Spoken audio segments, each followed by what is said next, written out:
สวัสดีครับสวัสดีครับพ่อแม่พี่น้อง FC ไทยลาวเมื่อสุขุสุคนเมื่อนี้ก็มาพบมาพ่อกับต้นวันที่12พฤษภาคมปีพศ2568มาพบมาพ่อกับต้นตอนแรงๆทุกคนค่ำๆบ่ายๆเนาะอยู่ที่สวนสาธารณะอยู่ในหมู่บ้านบ่ต้นอยู่เนาะพี่น้องมีไผฮู้จักน้องน้ำหวานสาวลาวเนาะที่เป็นกระแสโด่งดังอยู่มื้อนี้เลยแหละเนาะที่รับจ้างขับรถวีออสขนยาเสพติดข้ามฝั่งมาจากเพื่อนบ้านสปปลาวด่านเวียงจันทน์หนองคายเนาะถูกตำรวจไทยรวบตัวอยู่ที่ด่านหนองคายเนาะสื่อโซเชียลกะวิพากษ์วิจารณ์เนาะวิพากษ์วิจารณ์ว่าข้ามมาผ่านด่านลาวมาได้จังใดเนาะผ่านด่านลาวเนาะโซเชียลลาววิพากษ์วิจารณ์ว่าผ่านด่านลาวแต่บ่รอดด่านไทยเนาะคือเราเห็นหลายๆเคสบ่ว่าแต่เป็นบุหรี่ไฟฟ้าอยู่ด่านสวรรณเขตมุกดาหารเนาะก็คือเจ้าหน้าที่ไทยเพิ่นจับได้แต่ว่าหลายคนมีข้อสงสัยว่าเป็นหยังคือผ่านด่านลาวมาเนาะคือผ่านด่านลาวมาอันนี้มาต้นก็บ่ฮู้คือกันเนาะหลายคนก็อาจสิบ่ฮู้เป็นหยังคือผ่านด่านลาวมาน้องน้ำหวานคนนี้เนาะซึ่งเพิ่นคนยาอีนะเป็นรูปตุ๊กตาเป็นลูกตาเป็นจำนวนหลายเลยแหละถูกเจ้าหน้าที่ไทยเพิ่นจับได้เนาะตำรวจไทยเพิ่นสืบสวนเนาะว่าข้อเท็จจริงมันเป็นอย่างไรข้อเท็จจริงมันน้องน้ำหวานเพิ่นก็เปิดเผยว่าเพิ่นได้รับค่าจ้างจากผู้ชายชาวลาวคนหนึ่งเนาะให้ขับรถไปจอดที่ห้างสรรพสินค้าแห่งหนึ่งอยู่ในตัวเมืองหนองคายเนาะทุกคนด้วยได้รับค่าจ้าง 10,000 บาทบ่ต้นเห็นแล้วก็โอ้บ่ต้นตกใจทุกคนเนาะยาเสพติดมหาศาลแต่ได้รับค่าจ้างเพียง 10,000 บาทมันคุ้มแล้วบ่ทุกคนเนาะเงิน 10,000 บาทคือบ่ต้นทำงานแค่เดือนเดียวเนาะเงิน 10,000 บาทมันคุ้มบ่เนาะถ้าเป็นบ่ต้นนะ200,000 บาทบ่ต้นว่ายังบ่ทำเลยเนาะถ้าว่าพลาดไปคือน้องน้ำหวานนี่พลาดแล้วนี่พลาดแล้วนี่ตลอดชีวิตเนาะตลอดชีวิตทุกคนเป็นยาอีคือยาอีนี่เนาะคือยาอีนี่ยังบ่ได้มักยังบ่ได้หมู่วัยรุ่นในสปปลาวนี่ยังบ่นิยมในการเสพยาอีอยู่ในสปปลาวทุกคนเนาะเฮาก็สิเห็นข่าวหลายๆบ่ว่ายาบ้าบุหรี่ไฟฟ้ายาอีทะลักเข้ามาทางฝั่งสปปลาวเพราะว่าทางภาคเหนือของประเทศไทยนี่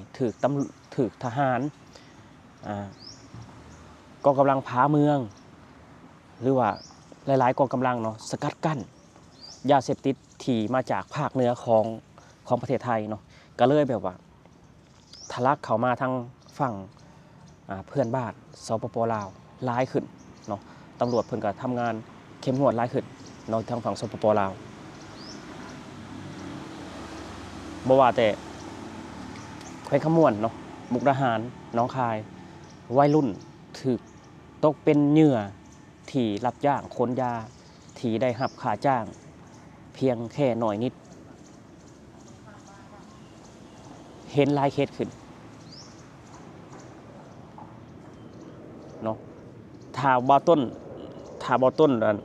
สำนักข่าวบ่บอกบ่ต้นว่าเป็นยาอีบ่ต้นบ่ฮู้จักได้ทุกคนบ่ฮู้จักเพราะเป็นลูกตุ๊กตาบ่ต้นบ่เคยเห็นเนาะบ่เคยเห็น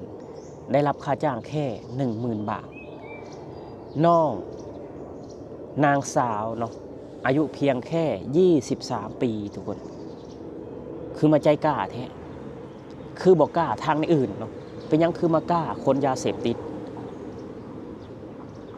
ด้วยค่าจ้างเงิน 10,000 บาท 10,000 บาทก็คือ6ล้าน6แสนเนาะ6ล้าน6แสนกีบ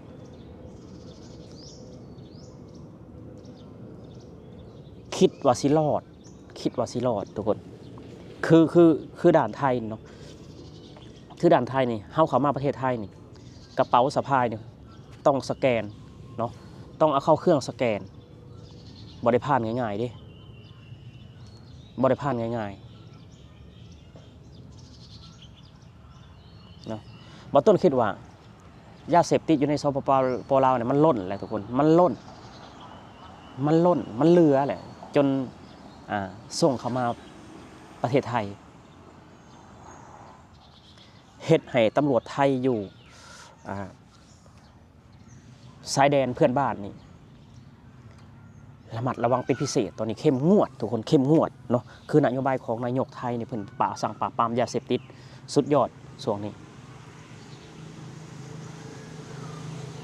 สุดยอดเลยเนาะถือว่าเป็นการจับยาครั้งยิ่งใหญ่นะทุกคนมูลค่า55 ล้านบาท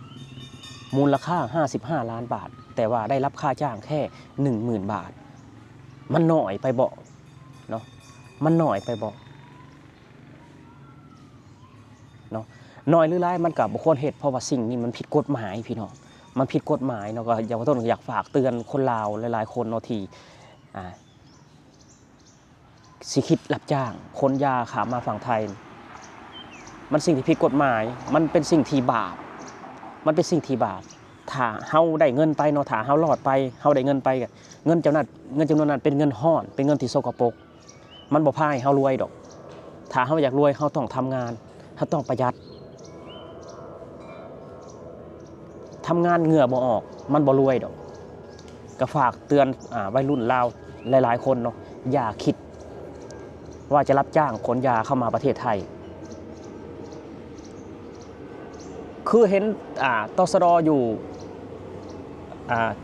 ตามลำแม่น้ำโขงเนาะทุกคนตามลำแม่น้ำโขงนี่คือว่าจับยานิลายโดยที่ส่งบ่ฮอดพื้นที่สันในแล้วก็ได้ถูกเจ้าหน้าที่เพิ่นจับได้ก่อนเนาะเจ้าหน้าที่เพิ่นประกาศเองว่ายาที่ส่งมาประเทศไทยนะบ่ถึงกรุงเทพมหานครยาที่พี่น้องลาวส่งมานะบ่ถึงกรุงเทพมหานครอยู่ที่ภาคอีสานถูกทหารหรือว่าตสดจับได้เนาะจับได้ถือว่าเป็นหลายๆเคสเลยหลายแห่งทุกคนบางทียาบ้าเป็น 3-4 กระสอบเนาะยาบ้า 3-4 กระสอบคือว่าอยู่ในวัยรุ่นลาวตอนนี้นะวัยรุ่นลาวนะเพิ่นบ่เสพยาแล้วทุกคนยาบ้าเพิ่นบ่กินแล้วยาบ้าผู้ใดดิยาบ้ามันกินสวัสดีบ่าวลังสวัสดีโอ้สวัสดีครับผมสวัสดี FC บ่าวต้นเบิดสุขุทุกคนสวัสดีครับมาจากไสนี่นะ